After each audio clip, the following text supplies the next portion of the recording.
Hello YouTube and welcome into the start of another Let's Play for our 2018 A&W Challenge. This is Cleopatra, getting Egyptian on you. We have a pretty fun game in store for you. I hope you'll enjoy it. There are a lot of different things you can do with Cleopatra.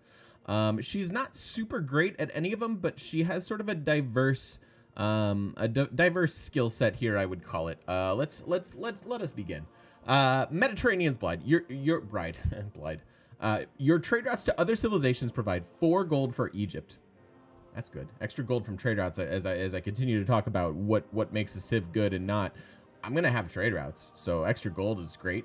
Other civilizations trade routes to me give them a gold and some food as well, so people have an incentive to send us their trade routes. We've used Cleopatra as a neighbor quite a few times, although she's a little harsh, a little aggressive, as evidenced by the Catherine game.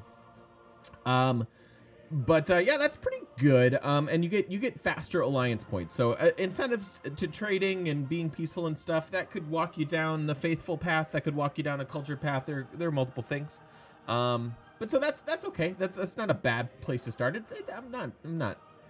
I wouldn't first pick it if given the choice, but it's functional. Its hero I like a lot more. 15% production towards districts and wonders placed next to a river. Floodplains don't block the placement of districts and wonders. Okay, so we do have a floodplain bias, which is bad, but we have a river bias, which is good.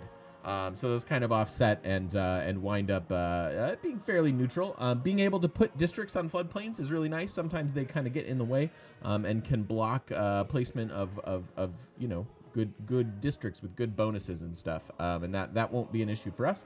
And then 15% production for districts and wonders placed on a river. That's good.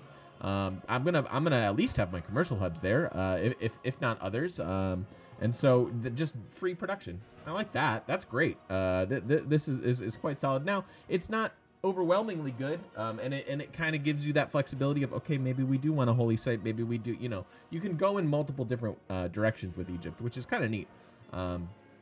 And then the Chariot Archer, on the other hand, is a bit of a bummer. It's very expensive. It's gotten cheaper in a couple of the patches. It is truly an archer, so it does upgrade into a crossbow, so it doesn't get like the cavalry meta going on. And it takes away the heavy chariot, which is actually bad, because then you don't have the options of upgrading them into knights. For example, so it's kind of an awkward unit. I'm not a big fan of it. Build one for the era score, and you know, it can be powerful for about 5 turns, and then the way the deity works, it kind of becomes obsolete pretty quick. So that's kind of a bummer. Normally I kind of just give just kind of willy-nilly will give. Oh, you guys can't even see the ranking. Let's go over there. There it is. Sorry about that. But yeah, so that's a 2 out of 5. Normally I just give I give units a 3 out of 5 because hey, it's a unit. It won't be bad to build. This kind of is bad to build, so 2 out of 5 for that. And then the Sphinx. The Sphinx is actually pretty good. It might need to be a little bit higher ranked.